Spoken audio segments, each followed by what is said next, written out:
Hey guys, Ryan here from Indy Wrestling School, and today we're continuing our series with legendary pro wrestling booker Dutch Mantell. Coming up.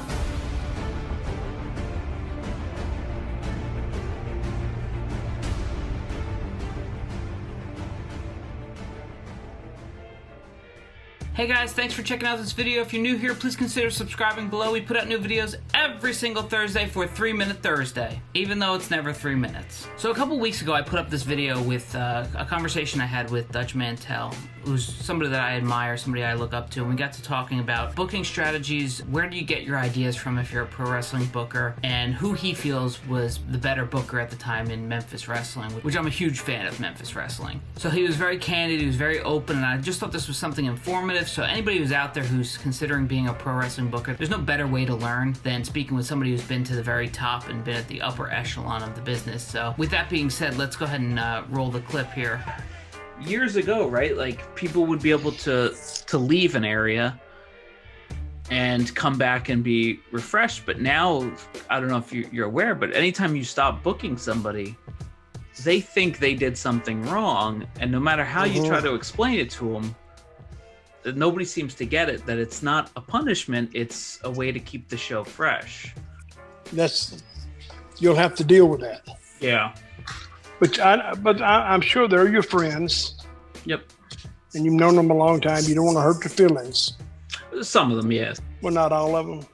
Not all. No, some of them are my closer friends, and then some are, which mostly, honestly, my friends are mostly staff at this point because they're in their mid-30s and none of them were pursuing this as a full-time deal, so they're not really in shape to do it anymore. So it's mostly hired talent at this point.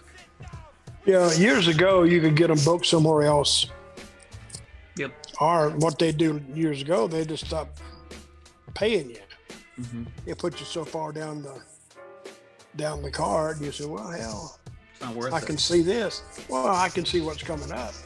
Yeah. And then they say, well, I gotta go, and they leave. Right. This is what used to happen, guys. Say Jerry Jarrett, okay, piece of shit. I'd never worked for that motherfucker. And this is a talent that drew some money, and then they fell out over a payoff or whatever. Right. So he said, I'll never work for you again, you motherfucker, blah, blah, blah. So he goes somewhere else. And he has a hot run there. Now all of a sudden, that's falling off. Now Jerry Jarrett is probably recovered, and now his falling off. So now the guy said, I wonder what that fucking Jerry Jarrett's doing. Yep. And Jerry Jarrett said, I wonder what that fucking guy's doing. And he calls one day. They're never going to talk to each other ever. Right. Because they're just both pieces of shit. Yep. Jerry Bill, what are you doing, man? Blah, blah, blah, blah. And he tells him what he's doing. He says, I was thinking about making a move. What about there? Oh, yeah, come on back, man. Place is always open to you. And he come back. Business would go up. They'd both be happy. Till the next time they fell out, same what happened. Right. That's the story of the wrestling business. Yep. I'll never work for him again unless I need to. Who was a better booker, Jerry Jarrett or Jerry Lawler? Well, they're different. They were both. When they had their heads in the game, Lawler was more creative, but Jerry was more organized and more.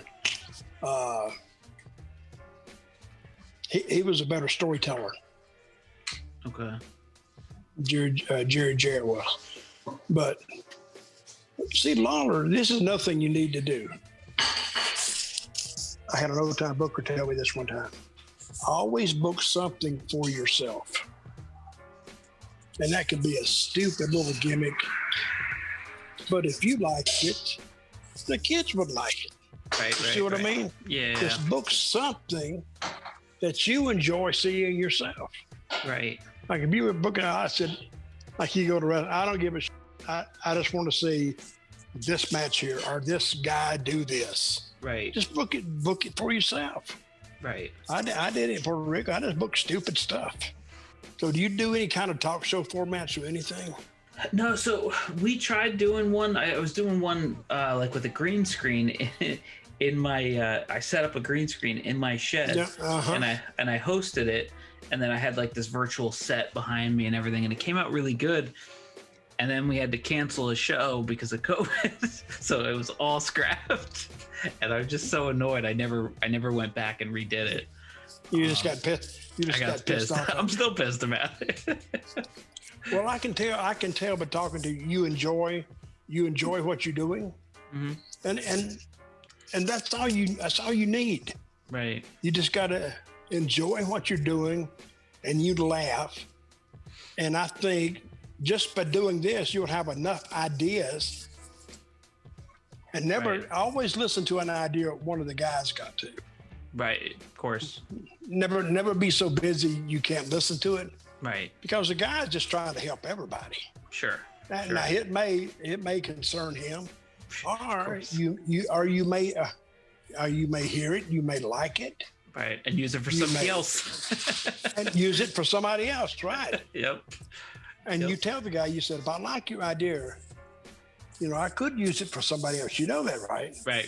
And make that a joke. Right. But it's the truth. Right. Because I've given a couple of ideas to Jerry Jarrett, and hell, he ends up bringing some guy in and doing it with it. And I went, I wonder where you got that idea, Jerry. And he just laughed. Well, I hope you enjoyed that video. I hope you found it informative. I could listen to that guy talk for hours. So if you like this video, please beat the shit out of the like button, and we'll see you next week for 3 Minute Thursday.